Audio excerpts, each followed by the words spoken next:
Hi, in this tutorial we will have a look at creating more advanced profiles such as tapered profiles and custom perimeter profiles. So if we first go over to the properties tab here and we select the create profile component, we can try firstly to create a tapered profile. So we can do that between two profiles of the same type. They must be of the same type. So we can actually use the rectangular profile first. So let's make a 150 by 150 profile, and let's say we want to taper that into a second profile that's maybe 200, but it's only 120 in the other direction. So to create that, we use the taper profile component. It simply takes two profiles, profile 1 and profile 2, and then it creates a new profile.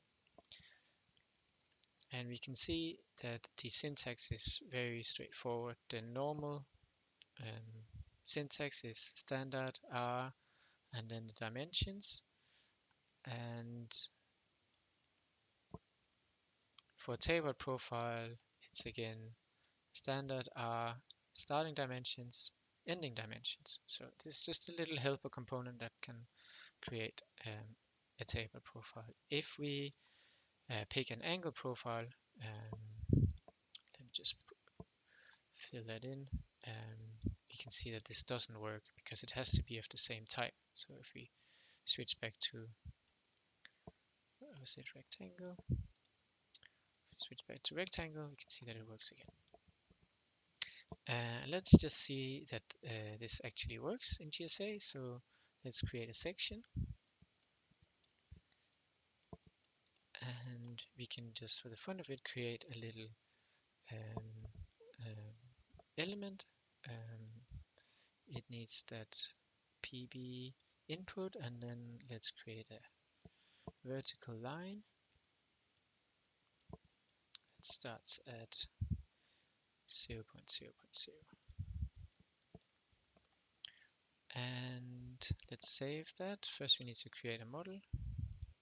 So create model, input it into the geometry, use the save component to save this, and save as.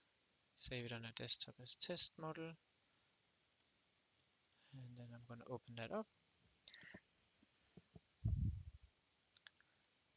And we can see that it has created the element. If I turn on the section properties here, we can see that I probably have imagined different scale, but we have the smaller profile down here in one direction, bigger in the other direction up here. And we can see that it has come through like this. I think I was imagining maybe millimeters. Yeah, that looks like something I had imagined.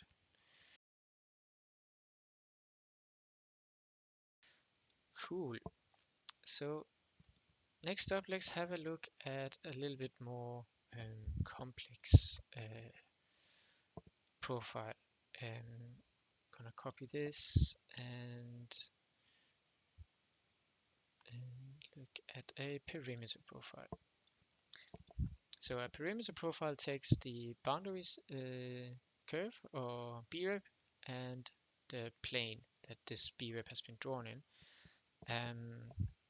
So if I create firstly a rectangle,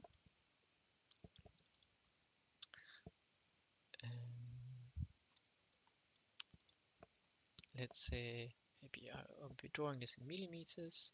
So let's say it's 150 by 150. And inside of it, at the center, let's pick the center. We're gonna make a circle, and that's gonna have a radius of 45. No, less than that. You can see. Okay, there we go. It fits inside. Let's say this is my profile. I have a concrete column with a cutout in the middle. Now I can turn this into a boundary surface, and it will look like this. But this won't work because this one requires a polyline. You can try anyway. Cannot convert the edge to a polyline. It's because this circle here is not a polyline. So we need to rebuild the circle. So I'm just gonna divide it. Divide curve.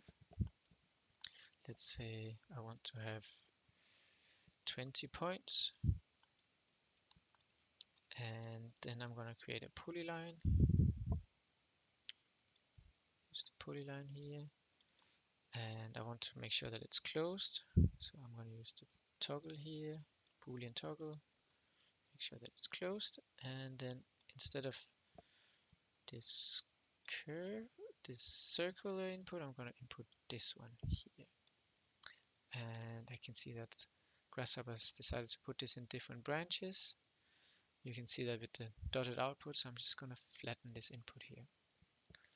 And I'm going to hide all of this, so I can of course control how many points I want to have here. So this has now resulted in a profile with it's a custom geometric profile, and Grasshopper GSA Grasshopper has automatically calculated all the points for you.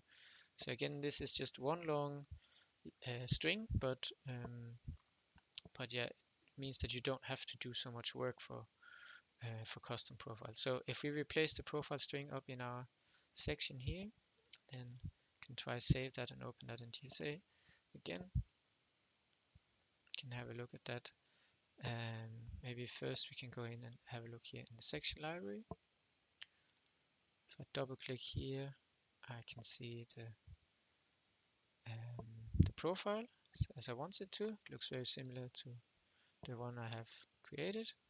It's good. And I can even view this in 3D. So yeah, it's the expected profile.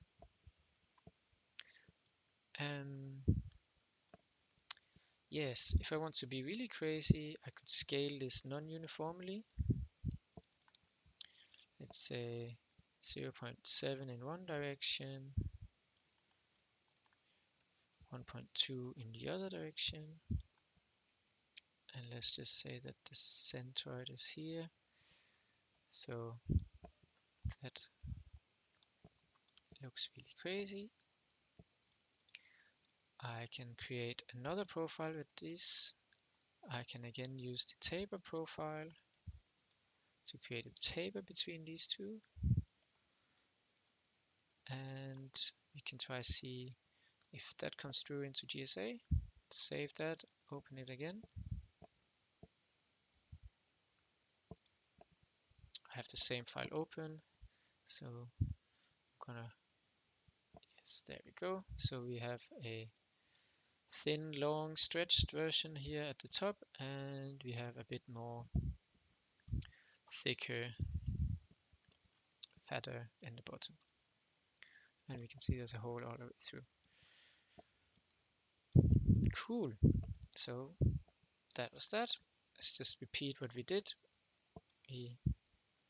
First of all, we created two rectangular profiles and made a taper from them. The syntax is very easy if you want to create it by hand, but the taper profile can help create that for you. It must be of the same type in order for GSA to be able to taper it. And then we created a rectangle, and we created a circle inside that rectangle. We split that circle into points and created a polyline for it from those points. Then we created boundary surface, so that creates a surface with a hole in it, a circular opening. Then we scaled that non-uniformly in two directions, so we get the longer stretched green version here. And we also created two perimeter profiles from these two boundary surfaces. We can create a taper from 2 perimeter profiles, and we can save that to GSA. So that's that. Thank you.